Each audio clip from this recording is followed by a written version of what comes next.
Hi, welcome to this week's Faith Moment. It's called Yeomen. Now, you won't have a clue what Yeomen means, so I'll put this in front of my face and it will give you a clue. Right, those are Secateurs. And I happened to notice the name of these Secateurs was Yeomen. We've had them years, but I've never noticed the name before. I said they're Anthea's Secateurs, because in our garden Anthea looks after the roses. I just spray the roses, but she prunes them. Now, it's this word prune that I was thinking about. It's Alwyn's fault, really, because on Sunday, when Alwyn did the prayers, she was saying that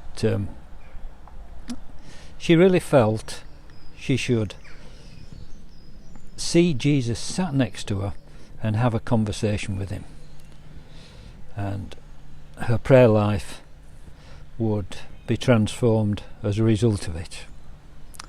Now, I had great difficulty in church trying to talk to Jesus or imagine he was sat next to me on the pew, and I have this difficulty when other people are around. I then had this thought yesterday that if I was in the garden, I could sit or kneel near one of the plants and talk to Jesus that way. And what actually happened was that I'd planted a lavateria, a new one, a multicoloured one, a different to ever I'd grown before. And as I knelt there and I said to Jesus, what should I talk about? And he said, talk about pruning this lavateria. So I thought about it, and I thought, yes, I've bunged it in and it's a bit straggly. It does need tidying up a bit. So when I looked up in the Bible, funny enough, there's only one reference to pruning in the whole of the Bible, apart from an obscure one in Leviticus, which talks about if you can plant and prune for 6 years, but in the 7th year you can't do anything. You have to let everything lie fallow. Well, it's not that one I was thinking about. It was the one from John 15, which says, I am the true vine, and my Father is the vine grower. He cuts down all the branches that don't bear fruit. So the first thing I said to Jesus is, if you're relating me to the plant, then don't get the anvil secateur out. I've got an anvil one, it's a huge one, it's a tree lopper, cuts big branches off, and I don't fancy that at all. What Anthea has got is a bypass secateur, and these are used to take branches away down to a new bud, and that's what John 15 is talking about. It says, where are we? Here we are. Look. Every branch that bears fruit he prunes to make it bear more fruit. You have already been cleansed by the word that I have spoken to you. Abide in me as I abide in you.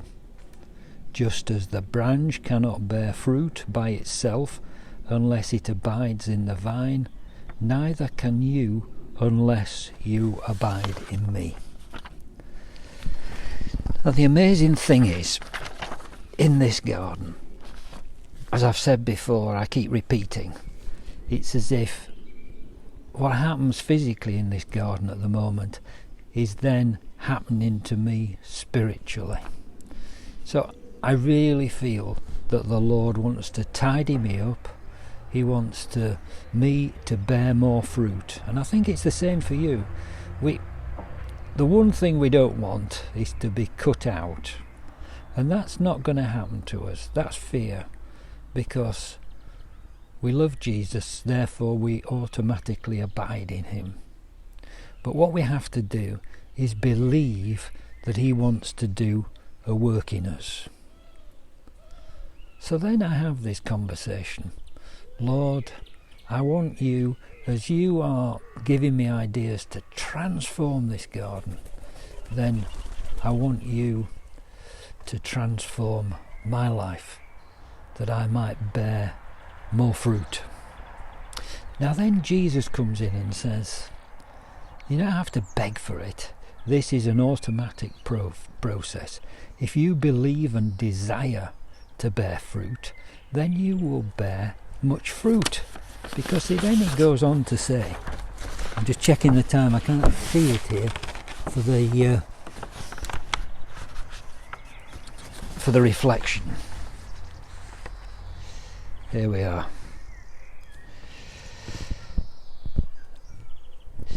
Those who abide in me and I in them bear much fruit. Apart from me you can do nothing. Whoever does not abide in me, we don't want to go back down that route. We're not going to be thrown away. Let's face it, he cuts out the rubbish and burns it. Well, we don't do that, do they? They go in the brown bin. Well, Lord, I don't want to go in the brown bin. That's simple as that.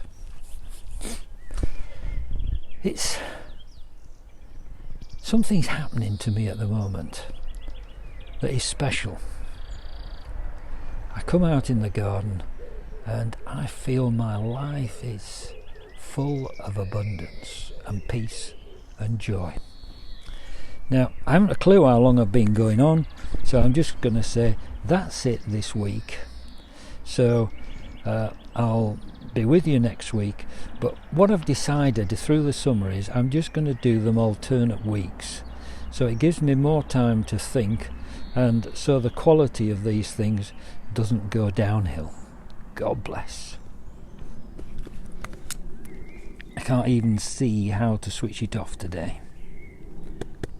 Come on.